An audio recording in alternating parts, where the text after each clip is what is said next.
Duda, você acha que vale a pena eu vender meu carro para quitar minhas dívidas? Você já tá num nível que 90% do brasileiro não tá.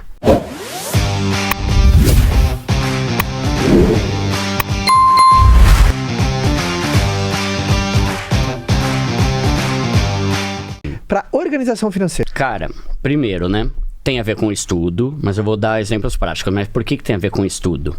Porque a gente cresce num contexto que não é bem educado financeiramente. A gente veio de uma história que ninguém sabia. Agora com o YouTube tá popularizado. Seus pais trocavam ideia com você de grana? Ou pouquíssimo. Essa sua mentalidade foi muito mais conectada com a tua percepção? Foi intuitiva? Foi, mas é interessante isso que você falou da Universidade das Ruas, né? Tem uma frase que eu falo que é assim: educação financeira não se aprende com a vida, se aprende estudando. Só que tem gente que conseguiu aprender com a vida. Tipo o teu caso, você aprendeu a vender e tal. Mano, bora, vamos lá. Só que tem gente que tá cometendo os mesmos erros desde sempre, né? Se a vida ensinasse sobre educação financeira, todo idoso seria rico. E não é o caso nem de longe aqui no Brasil, né? Então, primeiro, a gente tem que estudar, porque um ponto que você falou é interessante. A pessoa chega e me pergunta assim: Duda, você acha mais importante eu quitar a dívida, montar reserva de emergência ou investir? Nenhum dos três. O mais importante é você estudar sobre educação financeira. Por quê? Porque se eu quitar a dívida, mas continuar burro, daqui a 6 meses eu tô endividado de novo. Se eu montar minha reserva de emergência, mas continuar burro, a minha vida vai ser uma constante emergência. Por quê? Porque eu só faço cagada, né? E se eu quiser investir sem estudar, eu vou investir errado e vou perder dinheiro. Então é sempre o mais importante estudar. Agora, a questão de organização financeira, né? Inclusive, olha um exemplo que eu recebo muito. Duda, você acha que vale a pena eu vender meu carro para quitar minhas dívidas? Depende. Você vai parar de fazer burrice? Porque se você não parar de fazer burrice, daqui a 1 ano você vai estar sem carro e com dívida de novo. Vai estar muito mais pobre do que hoje. Então, tudo tem a ver com começar a estudar. E aí uma coisa que eu falo para animar a galera. Ninguém tá falando de você fazer uma faculdade. Ninguém tá falando de você ir lá para Harvard fazer um bagulho. Ninguém tá falando de 4 anos de graduação. Não tô falando. Lê alguns livros e assiste alguns podcasts. Vê lá os podcasts lá que vocês fazem, vê o teu podcast, vê as coisas do Flávio José, do Flávio Augusto, é de graça, caramba! Então, é tudo de graça. Sim. E aí, se você lê 3 livros, você já vai estar mais preparado e com uma cabeça diferente. E é sério isso, 3 livros. Você já vai estar mais preparado que 99% dos brasileiros sobre educação, organização e inteligência financeira. Agora, como organizar? Primeira coisa, você vai pegar uma planilha. Ou hoje em dia tem aplicativo, tem uma parte de coisa. Você vai fazer o raio-x da sua vida financeira, um panorama da sua vida financeira, para entender quanto você ganha, quanto você gasta e, se sobra, quanto sobra. E olha que doideira isso, mano. Eu tenho contato com bastante gente mais famosa agora de educação financeira e tal, né? Você tá chique agora, né? Tô ficando nojento, até com o Caio Carneiro, você é louco, mano. Ô, maior orgulho pra mim, obrigado mesmo, mano, pelo convite. Você é o cara. Mano, tem cara que eles cobram 10 mil reais pra 1 hora de mentoria, e nessa 1 hora de mentoria, o que ele vai fazer? Essa porcaria dessa planilha, que é de graça. Por quê? Porque ninguém vai conseguir acertar, organizar a vida de ninguém se não souber quanto ela ganha, quanto ela gasta e pra onde tá indo o dinheiro dela. Então, não fazendo merchan, né? Mesmo porque é tudo de graça. Você vai lá no YouTube, você vai digitar planilha de organização financeira primo pobre. Vai ter um vídeo que eu vou liberar um Excel de graça, não tem que preencher nada, é só baixar o link e eu vou mostrar passo a passo. Ó, aqui você vai colocar o teu salário, aqui o teu vale alimentação, aqui o teu vale refeição. Se é casado, sou. Aqui o salário da tua esposa, tanto. Aí a planilha vai dar, opa, o total de entrada é 5 mil reais. Do outro lado, vai ter os gastos. Eu coloquei tudo que é possível e deixei espaço para mais coisa. Então, vou dar um exemplo de como a organização financeira é fundamental. Dou sempre esse exemplo. Há uns meses, um cara mandou mensagem pra mim, falando: Duda, me ajuda, velho, não tô conseguindo, mano, eu ganho 2 mil reais, mas não sobra nada, eu não consigo investir. Aí eu falei: tá, mas vamos lá, com o que você gasta? Ele falou: cara, tem o financiamento do meu apartamento, o carro, água, luz e mercado. Eu falei, só isso? Só isso? Caramba, você não tem celular? Não, tem o celular também. Ah, tá. E o teu carro, ele é movido a energia solar? Não, tem a gasolina também. Tá, e o teu apartamento não tem condomínio? Não, tem o condomínio. Ô, criatura, preenche essa planilha aqui, porque é óbvio que você não tem 5 coisas só que vai ter o dinheiro embora. Aí ele preencheu a planilha com tudo. Aí depois ele me falou, Duda, você não acredita, velho. Eu não tinha reparado, eu gasto R$400 por mês com maço de cigarro. Entende? Tipo assim, de cabeça, você não vai lembrar tudo que você tem. Na planilha, você consegue. Então vai ter lá, casa, carro, condomínio, água, luz, gás, combustível, vale transporte, plano de saúde, cartão de crédito, vai ter plataforma streaming, celular, taxa de não sei o que, muita coisa.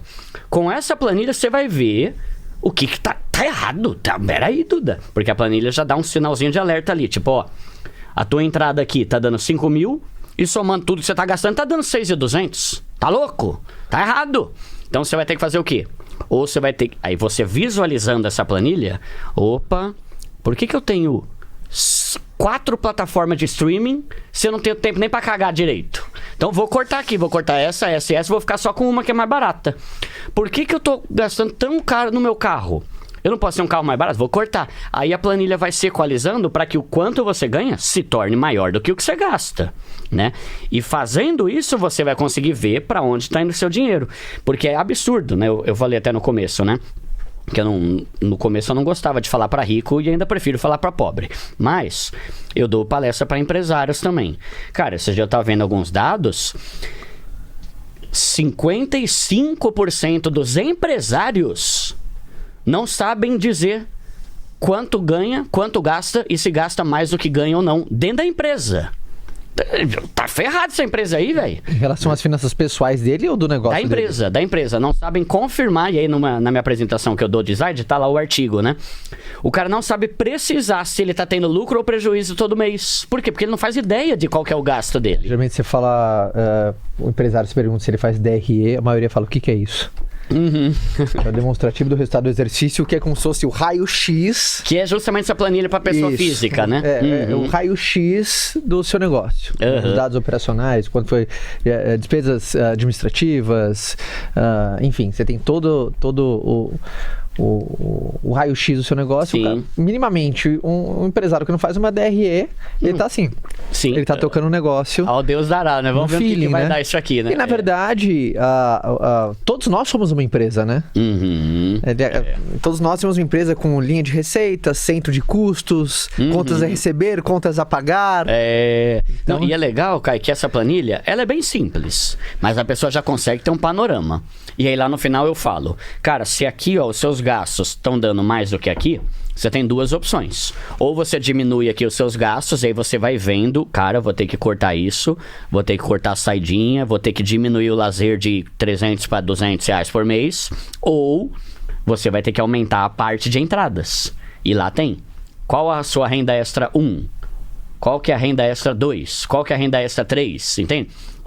Deus faz milagre. O que eu posso fazer é gastar menos ou ganhar mais. E não dá pra ficar se vitimizando e esperar do governo. O ideal mas eu volto, porque tem muita gente que me enche o saco por causa disso. Não vou ficar passivamente esperando que alguém faça por mim. Eu vou ter que fazer o meu. Como deixar de ser pobre e mudar de vida? Tá, então vamos lá. O que é pobre pra mim? Financeiramente falando. Tem gente que tem dinheiro, mas não tem saúde. Tô falando de grana. É a pessoa que não tem dinheiro nenhum, não tem dinheiro investido. É a pessoa que tá toda endividada. E a pessoa que trabalha o mês inteiro só para pagar conta e boleto.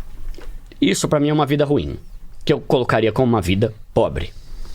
Por que eu falo isso? A questão da quantia, do valor que você ganha é fundamental? É muito. Só que eu ganhando 3 mil, eu tinha uma vida muito melhor do que amigos meus que ganhavam 8. Então eu ganhava menos? Ganhava, mas eu tinha dinheiro na poupança, não tinha dívida nenhuma, a não ser o financiamento do meu apartamento, que estava controlada, e eu ganhava, e no sexto dia útil eu tinha dinheiro, não acabava no sexto dia útil por causa de conta e boleto. Eu conseguia curtir, conseguia comer fora com a minha esposa, conseguia ir num cineminha, dentro das limitações do tanto que eu tinha, né? Conseguia viajar com ela. Então eu me via numa situação muito mais rica do que de pessoas que ganhavam muito mais que eu, só que usavam dinheiro de uma forma muito ruim e ficavam agoniadas porque não tinha nada e estava toda endividada. Então, para mim, o pobre é todo endividado, não tem dinheiro nenhum investido e trabalha o mês inteiro só para pagar conta e boleto. Então, como sair dessa situação? Exato. Eu gosto muito de frase de efeito, né? Inclusive, meu livro tem várias. Aí, uma que eu postei esses dias é o seguinte. Qual o título do seu livro? Chama Deixe de Ser Pobre. Eu ia te trazer mas eu esqueci, mano. Fiquei com uma raiva. Mas depois eu te mando um pra ver se te ajuda na sua vida financeira, tá, Caio? Que você tá passando dificuldade, quer sabendo? Mano, como deixar de ser pobre? Ah, e a frase, né, que eu postei é a seguinte. A burrice é a forma mais eficaz de manter alguém na pobreza a vida toda. Ótimo. Então eu começo por aí, né? Perfeito. Burrice. E eu falo essas palavras, não é que eu sou inteligentão, não. Eu sou burro pra caramba em um monte de coisa. Né? Eu gosto de deixar... Ah, outra coisa que faz o meu canal dar certo. Eu não me pago de bonzão que manja de tudo. Eu sou burro com um monte de coisa. Só que eu leio pra aprender. Esses dias eu comecei a ler um livro lá acho que era do Benjamin Graham. Caramba, velho, não entendi, foi nada. Eu falei, mano, deixa quieto, velho. Depois eu leio essa desgrama aqui. Deixa eu começar por um outro aqui, primeiro mais leve, né? Então, isso é bom, porque, sabe? Tipo assim, quando eu vou no podcast, a pessoa me pergunta, tem alguma coisa que eu não posso falar? Fala o que você quiser. Se eu não souber, eu vou falar que eu não sei. Eu não tenho esse medo, sabe? De querer pagar que eu sou o cara expert e vem com o pai que você passa de ano. Então, eu uso muito essas frases, tipo, você é burro, mas eu sei que eu também sou em muita coisa. Sim. Todo mundo é burro em algo, né? Sim. Então, você tem que... Aí, outra frase que eu uso. O problema não é você se sentir burro. O problema é você se sentir burro e não se incomodar com isso. Eu me incomodei quando eu li aquele livro lá e não entendi.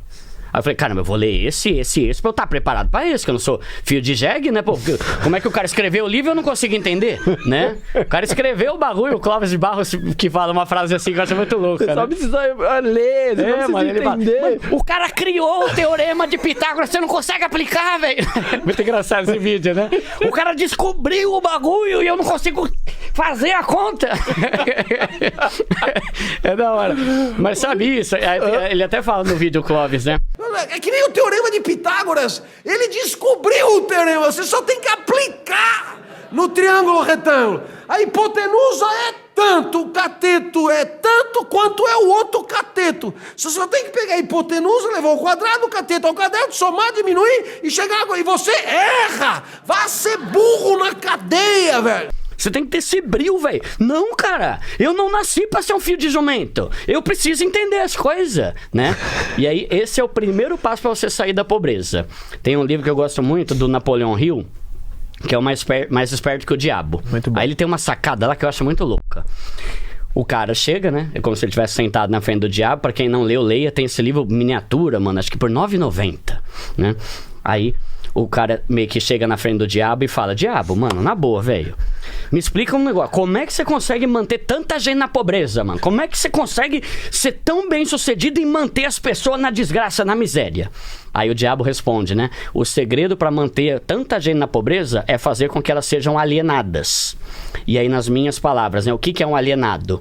É a pessoa burra, que não tem opinião pra nada e acredita em tudo que ela ouve. E eu achei muito louca essa sacada dele, né? Então, primeiro passo para sair da pobreza, estudar. Porque se você não muda na tua cabeça, você não muda no bolso.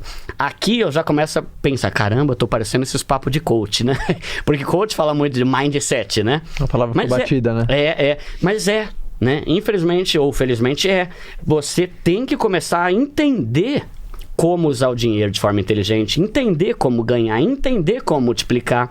E aí entram os livros, que é a forma muito barata de você evoluir, né? Intelectualmente e tudo mais. Então, eu não aguento mais ser pobre.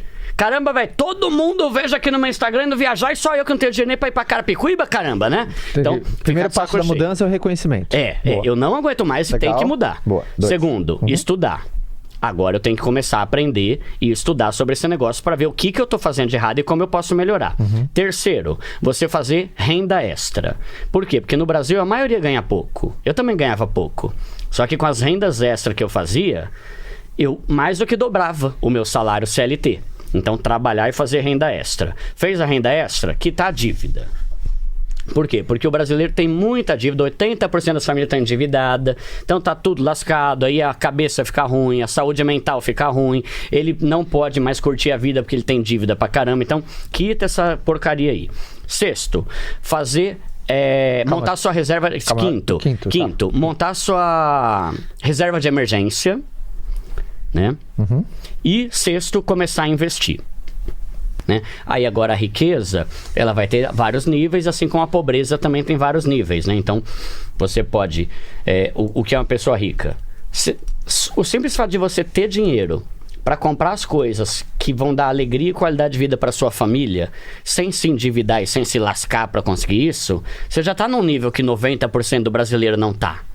Independente de se você é multimilionário ou é um classe média baixa, mas que já tá tendo uma vida legal.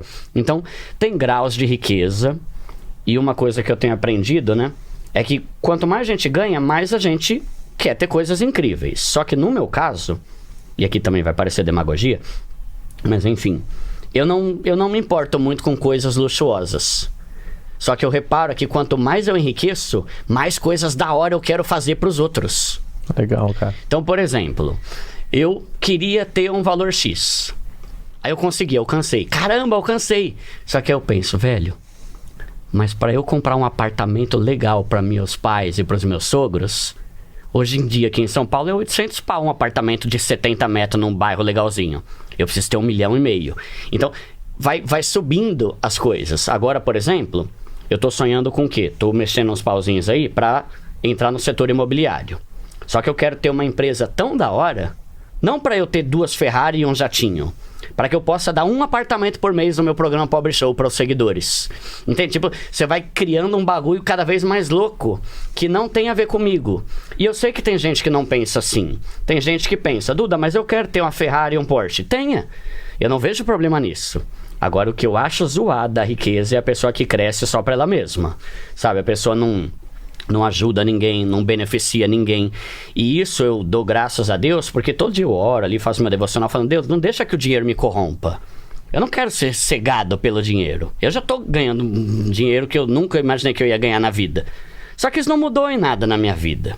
Sabe? E não é... Vou dar um exemplo. Hoje, eu vim pra cá, eu vim de trem. Por que, Duda? Você não tem dinheiro pra pagar Uber? Tenho. Você não tem carro? Não, carro eu até tenho, mas é que minha esposa ia usar hoje e a gente só tem um carro que não faz sentido ter 2, né? Eu poderia vir de Uber, mas eu gosto de andar de trem. Porque quando eu ando de trem, eu conheço as pessoas que me seguem. Então, vindo pra cá, eu tirei foto com um monte de gente dentro do trem.